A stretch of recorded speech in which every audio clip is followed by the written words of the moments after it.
Assalamualaikum warahmatullahi wabarakatuh. Waalaikumsalam warahmatullahi wabarakatuh. Alhamdulillah kita berjumpa lagi di kelas 4. Nah, kali ini kita akan belajar bersama-sama di tema 4 mengenai berbagai pekerjaan. Nah, sudah siap pembelajaran hari ini?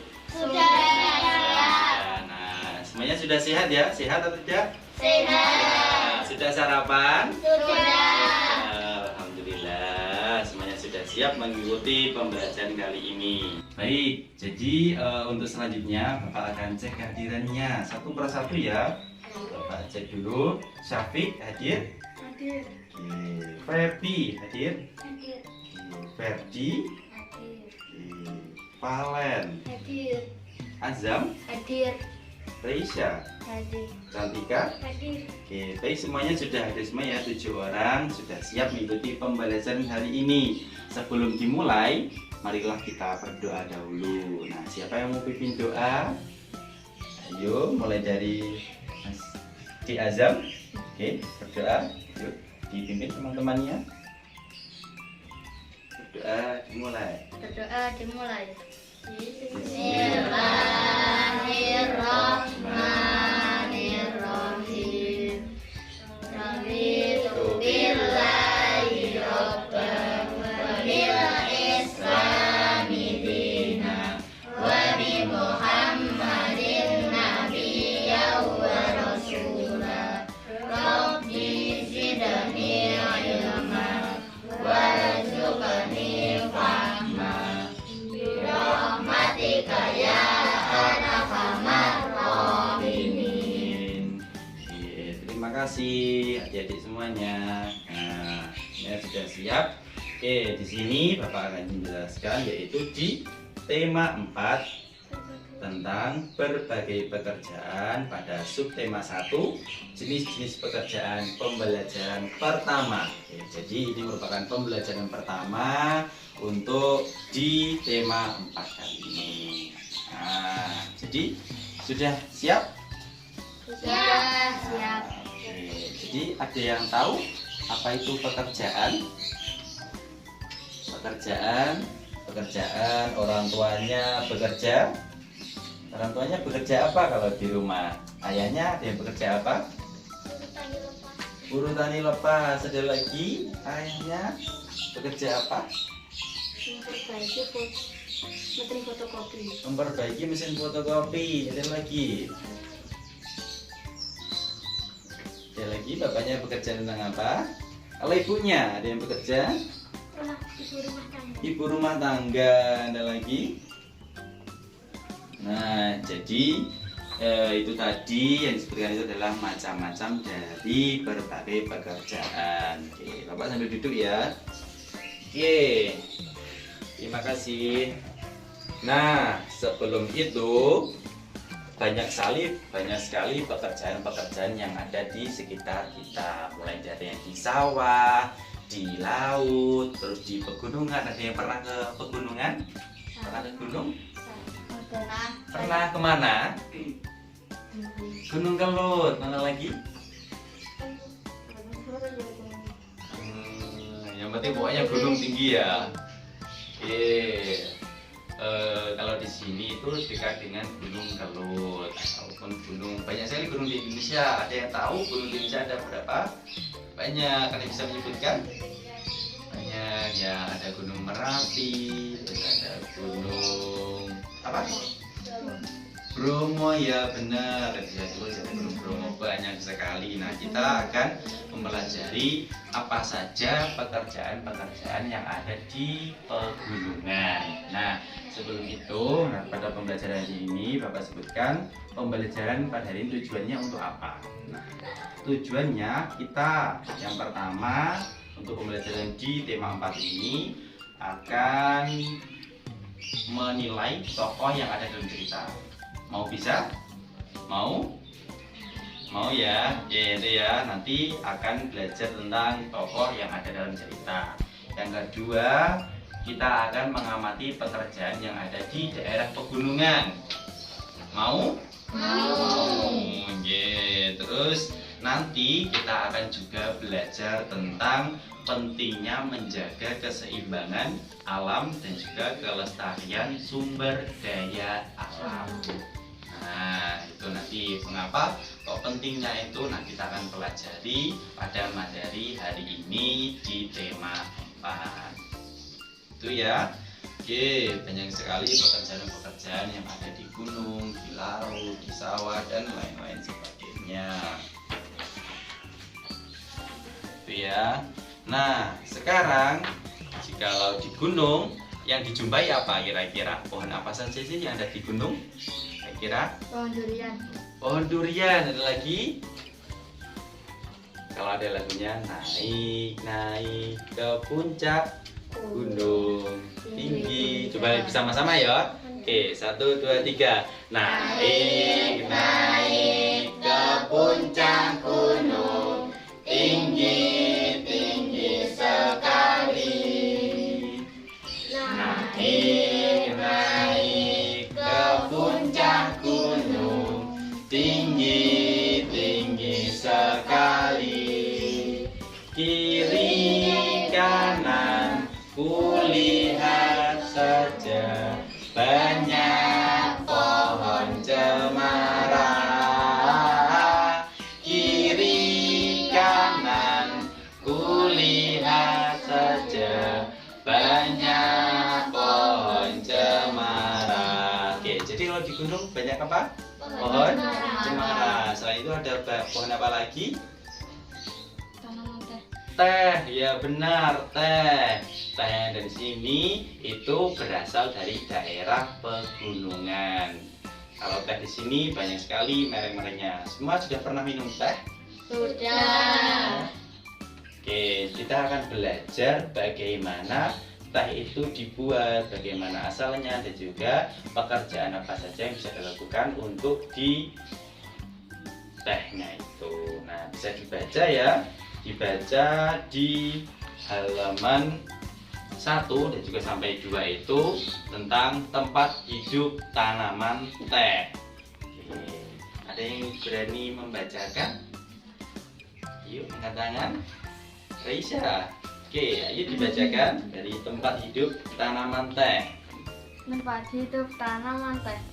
Teh merupakan minuman yang banyak dikonsumsi oleh masyarakat di berbagai belahan dunia. Di Indonesia, tanaman teh tumbuh subur di wilayah pegunungan yang berudara sejuk. Teh merupakan salah satu tanaman yang tumbuh di daerah dengan ketinggian antara 200 sampai dengan 2000 meter di atas permukaan laut. Tanaman teh dapat tumbuh dengan baik di daerah dengan suhu antara 200 14 cm sampai 25 cm yang cukup mendapat curah hujan karena tanaman teh tidak tahan terhadap kekeringan. Curah hujan sangat dibutuhkan untuk menjaga perakaran tanaman teh. Di Indonesia, perkebunan teh tersebar di beberapa wilayah pegunungan di Pulau Jawa dan Sumatera. Kedua pulau tersebut sangat mendukung pertumbuhan teh karena cukup ya, nanti dipotong. Oke, jadi terima kasih Dik Reisa. Ini tadi tentang tempat hidup tanaman teh. Nah, ada beberapa pertanyaan yang harus dijawab. Nah, ada 5 pertanyaan. Nah, di sini mulai dari di mana tanaman teh sampai apa yang kamu dapat lakukan. Nah, di sini ada satu soal. Mari kita bahas bersama-sama. Di mana tanaman teh dapat tumbuh dengan baik? Ada yang bisa? Valen. Di mana kira-kira? tanaman teh dapat tumbuh dengan baik pada ketinggian 200 sampai 2000 meter di atas permukaan laut. Ya, benar atau salah? Benar. Kita lanjut pertanyaan yang kedua. Bagaimana caranya agar tanaman teh bisa bermanfaat menahan erosi? Ada yang bisa? Cantika. Cara agar tanaman teh bisa bermanfaat menahan erosi adalah dengan ditanam berjajar rapi dengan jarak 1 meter sehingga bisa menahan derasnya aliran air dan tanah tidak terkikis terbawa air. Benar tidak? Benar. Oke, jadi itu adalah bagaimana caranya tanaman teh bisa bermanfaat, yaitu menahan erosi hingga menahan derasnya aliran. Terus yang ketiga, apa yang terjadi apabila tanaman teh terus-menerus dikonsumsi besar-besaran?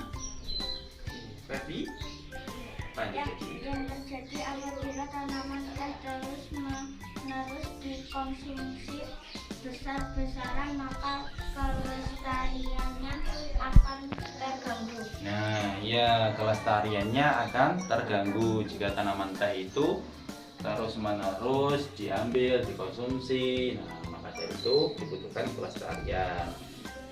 Yang nomor 4 nih, apa yang sebaiknya dilakukan oleh petani agar tumbuhan teh tetap bertahan? Nah, apa yang dilakukan petani nih untuk teh tetap bertahan? Oke, Ci Reza.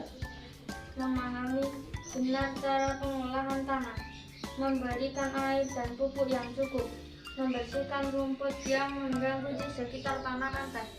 Nah, itu tadi merupakan cara-cara bagaimana nih petani yang dilakukan untuk teh bisa tetap bertahan hidup. Kita perlu merawatnya dengan air dan diberikan pupuk yang cukup. Nah, pertanyaan terakhir nih, apa yang dapat kamu lakukan agar tanah yang digunakan untuk menanam tetap subur? Bisa? Oke, Azam. Harus menjaga kelestariannya dengan memberi pupuk dan merawat tanah secara teratur. Nah, itu tadi caranya merawat tanahnya, diberikan pupuk, diberikan yang sehingga tanaman itu tetap subur. Nah, itu ya tadi sudah kita belajar tentang bagaimana tanaman teh ini menjaga keseimbangan alam dan juga menjaga kelestariannya. Nah, maka dari itu alam sebenarnya sudah sangat baik kepada kita, maka kita juga perlu baik juga kepada alam. Nah, itu ya. Nah, di sini ada peta pemikiran yang berdasarkan informasi pentingnya menjaga keseimbangan alam dan kelestarian alam. Nah, di sini silakan ya ditulis. Nah, ditulis tentang mengapa menjaga keseimbangan alam dan kelestarian sumber daya alam. Mengapa penting? Nah, di sini mari kita buat 2 kelompok ya. 2 kelompok, silakan nanti diskusikan apa saja diskusikan itu. Ini ada 1, 3, ada menyaksikan di Malaysia, terus ada Valen, Feby, nanti sama nanti ada 2 kelompok. Silakan di 2 kelompok. Ini kita silakan diskusikan. Kira-kira apa saja mengapa penting menjaga keseimbangan alam? Ayo, sudah, ayo kita berkelompok, putar badan. Ayo, nah silakan. Oke, ayo dituliskan ya, dituliskan di situ kira-kira apa yang menjadi pemikirannya sehingga penting menjaga keseimbangan alam dan kelestarian sumber daya alam. Bapak kasih waktu 5 menit, cukup? Cukup. Oke, silakan diskusi.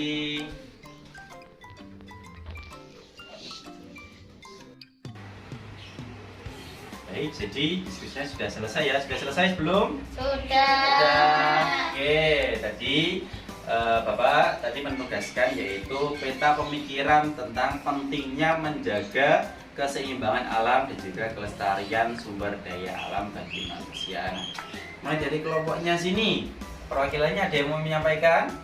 Saya. Oke, silakan saja maju ke depan, berdiri, sampaikan kepada teman-temannya apa pemikirannya. Ini hadap yuk ke sini ya. Temannya dilihat.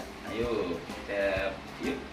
Untuk mencegah terjadinya pencemaran air, Oke, agar 1, tidak terjadi banjir, 2, agar ikan tidak mati, agar air tetap bersih untuk minum dan mandi. Oke, tuh tepuk tangan dong teman-temannya. Tepuk tangan. Oke, silakan kembali. Oke, terima kasih untuk kelompok pertama. Untuk kelompok kedua, silakan yuk maju, silakan dibacakan hasil diskusi kelompoknya tentang menjaga keseimbangan alam. Depan ini. Oke, sampaikan. Agar udara tetap bersih, untuk mencegah terjadinya pencemaran udara, agar hewan bisa hidup dengan baik, agar padi cepat kering. Oke, terima kasih, tepuk tangan dong teman-teman. Oke, kembali ke tempat. Nah, ya semuanya hadap ke sini yuk. Sudah, tadi berkelompoknya sudah. Sekarang hadapnya ke depan lagi. Hadapnya ke depan lagi. Kita fokus untuk pembelajaran. Jadi penting sekali untuk menjaga keseimbangan alam. Nah, keseimbangan alam, karena alam telah baik, maka kita harus juga baik kepada alam. Nah, itu tadi ya, di alamnya sudah baik. Nah, selanjutnya kita kembali lagi ke masalah yang teh tadi. Nah, tentang pekerjaan bisa dilihat di bukunya itu ada banyak sekali pekerjaan-pekerjaan yang bisa dilakukan pada proses pembuatan teh. Nah, bisa dilihat gambarnya. Oke. Bisa dilihat ya, di sini ada perkebunan teh. Jika ada perkebunan teh berarti ada yang ada yang menanam teh. Terus ada yang kedua, apa itu tulisannya? Memetik daun teh. Jadi ada yang bekerja pemetik daun teh. Terus ada yang mengolah daun teh. Terus ada yang terakhir ada pengemasan teh. Jadi ada 4 pekerjaan yang bisa dilakukan dalam proses pembuatan teh, mulai dari penanam teh, pemetik daun teh, dan juga pengolah daun teh sampai pengemasan daun teh. Nah, itu pekerjaan-pekerjaan yang bisa dilakukan untuk pembuatan proses pembuatan teh. Nah, selanjutnya dari pekerjaan-pekerjaan itu kita silahkan nanti ya dituliskan di buku, di lembar tugasnya ini terkait dengan jenis-jenis pekerjaan. Nah, situ ada diagram Venn, silahkan diisi nanti ya, silahkan diisi di sini. Nah, ini ya. Nah, di sini silahkan diisi ya. Muatan-muatan pekerjaan di sini ada 2 lingkaran. Ada 2 lingkaran yang di tengahnya ini bersambungan. Di sini ada pekerjaan, silakan nanti ditulis ada 2 pekerjaan yang di sebelah kiri sama kanan itu berbeda. Ya, tuliskan di pojok sini. Harus memuat jenis pekerjaan, misalnya petani sama nelayan, misalnya itu ya. Nanti silakan dituliskan. Terus di mana daerah mereka bekerja, tempatnya di mana bekerja. Itu selanjutnya apa yang dikerjakan. Nah, mereka ngapain? Nah, selanjutnya yaitu hasil yang diperoleh dan dampak pekerjaan bagi masyarakat. Ya. Nanti silahkan 2 ini diisi. Pekerjaan dan juga 1 sama 2. Oke, Bapak kasih waktu 3 menit ya. 3 menit untuk menuliskan 2 pekerjaan. Silahkan ditulis tadi di mana tempatnya, mereka bekerja apa, dan juga hasil yang dihasilkan dari pekerjaan itu apa. Bisa? Bisa. Oke, waktu 2 menit silahkan dikerjakan di buku tugasnya. Oke. Baik, jadi waktu 3 menit sudah selesai. Sudah menuliskan pekerjaannya di diagram Venn? Sudah. Oke, silakan yang mau menyampaikan tulisan tadi apa? Siapa? Oke, Cantika, silakan. 1 pekerjaan di sebelah kanan, yang kanan bisa disebutkan. Nelayan kerja di laut mencari ikan, menghasilkan ikan, masyarakat memperoleh ikan. Nah, jadi yang diambil yaitu nelayan. Nelayan bekerja di laut. Kerjanya seperti apa? Mencari ikan. Terus menghasilkan ikan. Nah, itu jadi ya, ada 1 pekerjaan yang nelayan sebelah kanan. Kalau yang kiri siapa? Valen. Petani, ambil petani. Nah, petani Kerja di sawah, Mm-mm. padi, menghasilkan padi, masyarakat memperoleh beras. Oke, jadi mengambil contoh petani. Petani bekerja di sawah. Terus petani menanam padi, menghasilkan padi, masyarakat memperoleh beras. Nah, jadi Jadi beras yang kita konsumsi itu dari siapa? Dari Tani. petani. Nah, dari kedua pekerjaan itu kira-kira persamaannya apa? Dari petani sama nelayan? Sama-sama menghasilkan barang. Ya, kedua pekerjaan itu sama. Jadi di yang tengah itu, di kedua pekerjaan itu sama-sama menghasilkan barang. Ada dua pekerjaan. Nah, yang pertama menghasilkan barang, yang kedua menghasilkan jasa. Nah, seperti yang tadi pekerjaannya tadi, ayahnya Azam tadi bekerja memperbaiki Mesin fotokopi. Nah, mesin fotokopi itu merupakan jasa, jadi menghasilkan jasa. Kalau petani nelayan menghasilkan barang. Oke, tepuk tangan dong untuk kita semuanya. Nah, itu ya kita sudah tentang barang itu. Jadi alam sudah menghasilkan beras yang kita konsumsi. Semuanya makan nasi? Ya. Nasi. Oke, semuanya makan nasi itu dari petani juga, dari alam juga, dari sawah dan yang lain-lainnya itu. Nah, ada yang pernah liburan ke pantai? Pernah? Nah, nelayan kan bekerja di laut, makanya di pantai itu juga sama. Nah, mereka bekerja menggunakan apa kira-kira? Naik apa? Naik kapal ataupun perahu. Nah, mereka dari perahu bekerja mencari ikan. Nah, kira-kira di pantai itu ada apa saja? Atau di laut itu ada apa? Ikan. Ada ikan, ada tanaman apa? Tanaman bakau, ya benar, ada tanaman bakau. Nah, di sini ada cerita nih tentang tanaman bakau. Bisa dilihat di halaman selanjutnya. Ada taman bermain yang hilang. Nah, ada taman bermain yang hilang. Nah, ini Bapak ceritakan ya, bisa didengarkan ya. Bisa didengarkan. Taman bermain yang hilang. Nah, ini bercerita tentang di daerah pesisir pantai ataupun laut. Nah, malam hari merupakan malam yang ditunggu oleh Kupi. Kupi merupakan seorang kepiting kecil.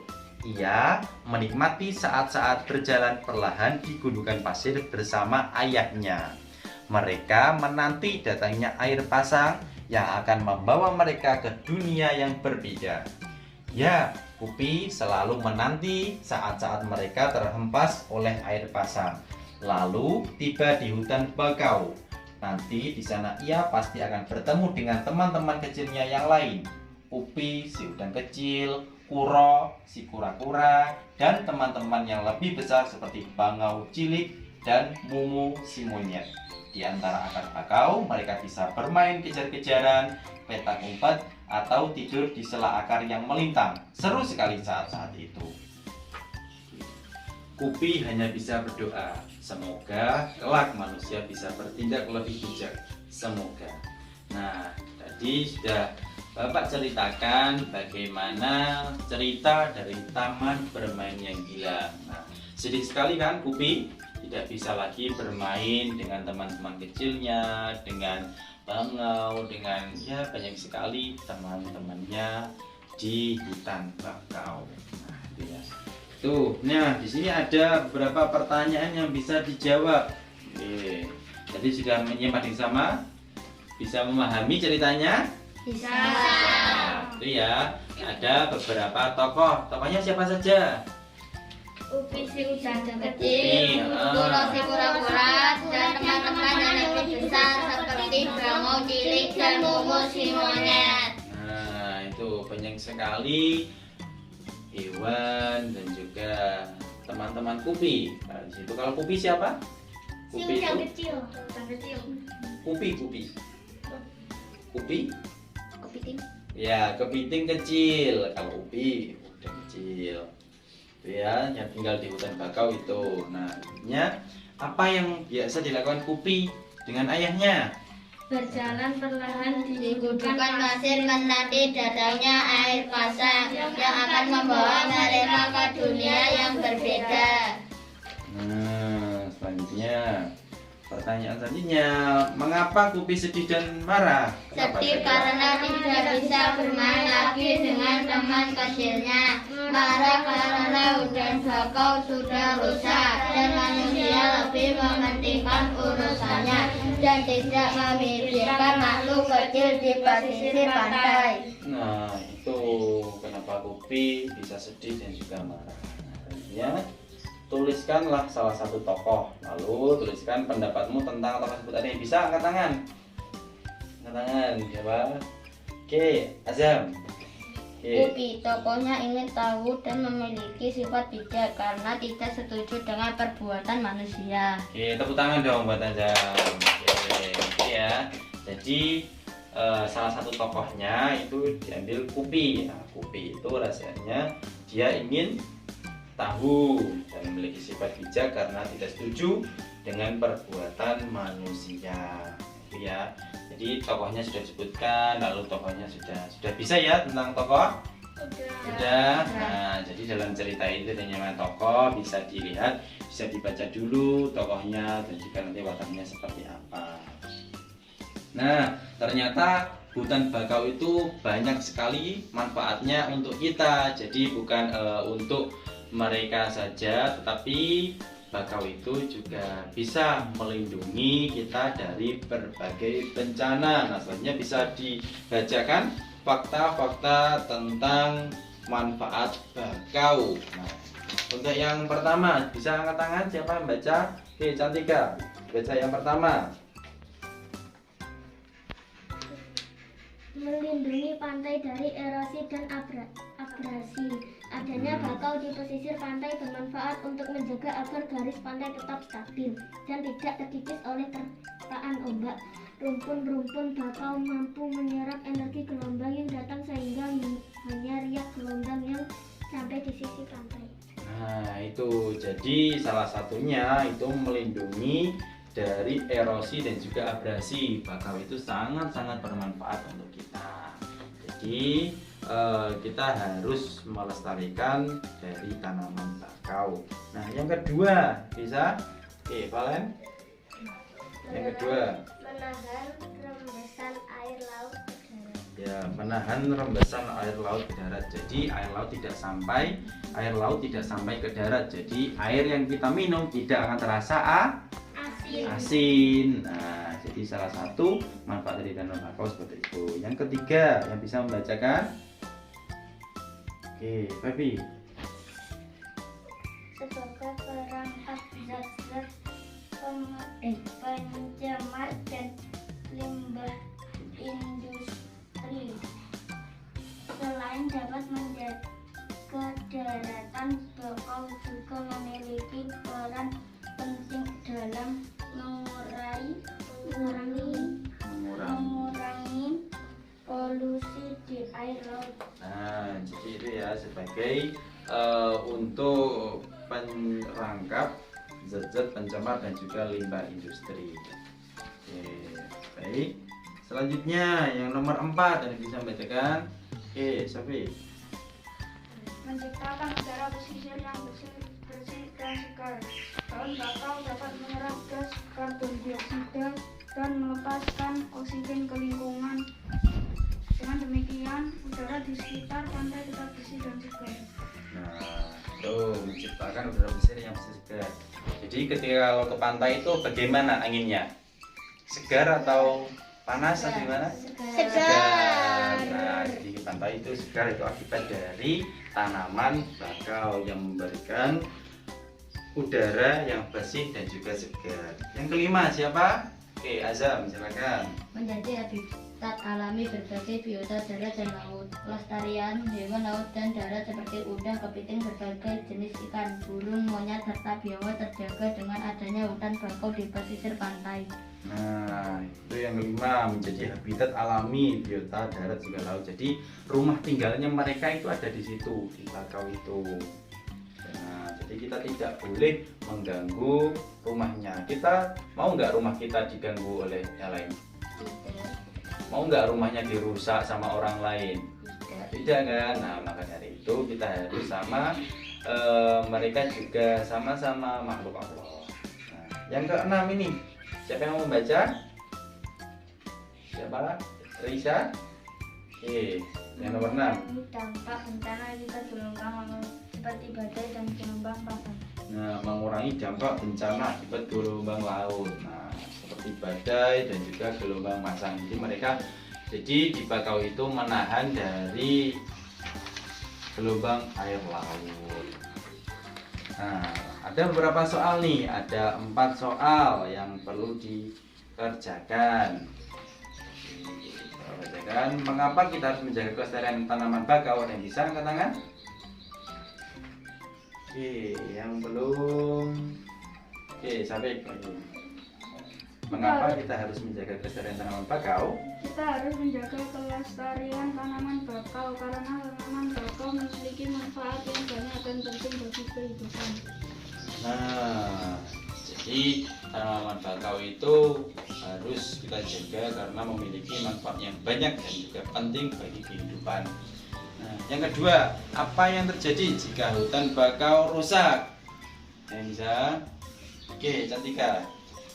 Bisa mengakibatkan abrasi, kualitas air akan menurun, keindahan alam di sekitarnya akan berkurang. Nah, bisa menyebabkan abrasi, kualitas air menurun, dan juga keindahan alam di sekitar berkurang. Nah, yang ketiga nih, bagaimana hutan bakau dapat menjaga keseimbangan alam? Jelaskan. Oke, bisa? Oke, Sam.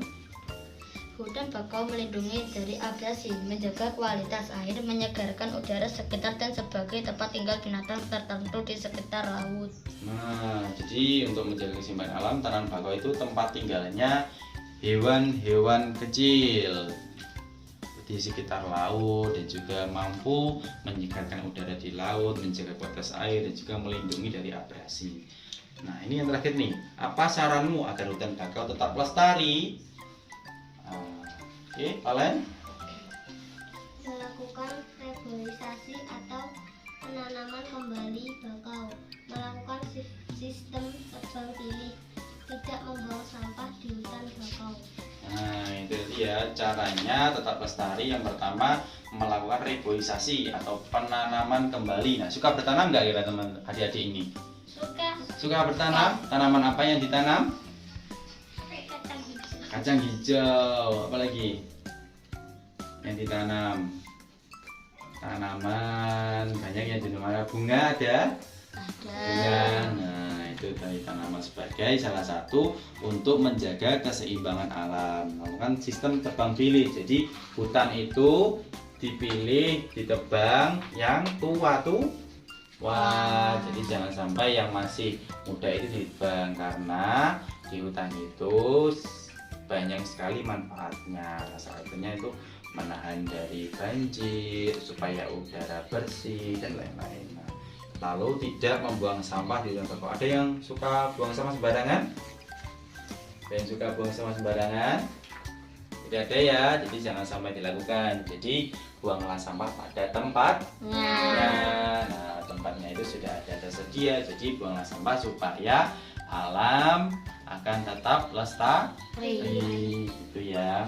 Nah, selanjutnya nih ada yang terakhir di kotak itu silahkan bersama dengan orang tuamu di halaman selanjutnya. Di halaman dia paling bawah itu. Nah, bersama dengan orang tuamu di rumah, silahkan ditulis sumber daya alam yang harus kamu jaga. Sebutkan 2 saja, yang ada 2 di situ. Di lingkunganmu tulisnya paling sedikit 3 kegiatan cara menjaganya. Kira-kira sumber daya yang di sekitar kita apa saja sih?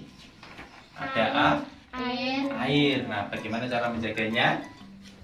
Mematikan keran bila sudah Mematikan keran bila sudah tidak digunakan. Apalagi? Tidak membuang-buang air. Tidak membuang-buang air. Nah, itu nanti silakan tulis ya bersama dengan kedua orang tuanya. Silakan minta belajar bersama dengan orang tua. Nanti ditulis minimal ada 2 sumber daya alam selain air itu apa. Nah, silakan ditulis ya. Silakan ditulis. Lalu bagaimana cara menjaga kelestariannya? Bisa ya, adik-adik? Bisa. Bisa? Oke, nah itu tadi untuk pembelajaran hari ini. bagaimana tentang di tema 4 subtema 1 pembelajaran yang pertama. Kira-kira belajar hari ini bagaimana? Menyenangkan? Menyenangkan. Nah, nih, tadi kita sudah belajar apa saja? Kita sudah belajar apa saja mulai dari awal sendiri tadi. Tempat hidup tanaman teh, taman apalagi? yang bilang. Apalagi belajar tentang apa lagi? Tentang Mengapa menjaga keseimbangan alam? menjaga keseimbangan alam. Terus apa lagi kita belajar apa lagi? Pembuatan Teh. Pembuatan teh apa lagi? Taman bermain dan hilang. sebagai pekerjaan. Berbagai pekerjaan. Ya, benar, berbagai pekerjaan yang ada di sekitar kita. Terus yang terakhir yaitu cara menjaga manfaat bakau. cara menjaga apa? Cara menjaga kelestarian lingkungan dan juga sumber daya alam. Nah, itu jadi banyak sekali kita sudah bagaimana belajar di pembelajaran hari ini. Baik, untuk selanjutnya untuk mengakhiri untuk pembelajaran hari ini, marilah kita berdoa dengan memimpin doa. Ayo dipimpin doanya, Syafiq, jadi pimpin doanya untuk mengakhiri pada pembelajaran hari ini. Silakan. Berdoa dimulai. Bismillahirrahmanirrahim. Rabbana Atina fid dunya hasanah wa fil akhirati hasanah wa qina adzabannar. Walhamdulillahi rabbil alamin. Oke. Baik, terima kasih adik-adik semuanya untuk pelajaran ini sudah selesai. Tentunya apabila ada yang ditanyakan, silakan nanti menghubungi Bapak ya, bisa melalui WA ataupun jika ada kesulitan mengerjakan tugas yang di rumahnya itu. Terima kasih untuk pelajaran hari ini bisa diakhiri. Selanjutnya tetap semangat untuk belajar. Semangat semuanya. Semangat. Terima kasih. Bapak akhiri. Wassalamualaikum warahmatullahi wabarakatuh. Wah.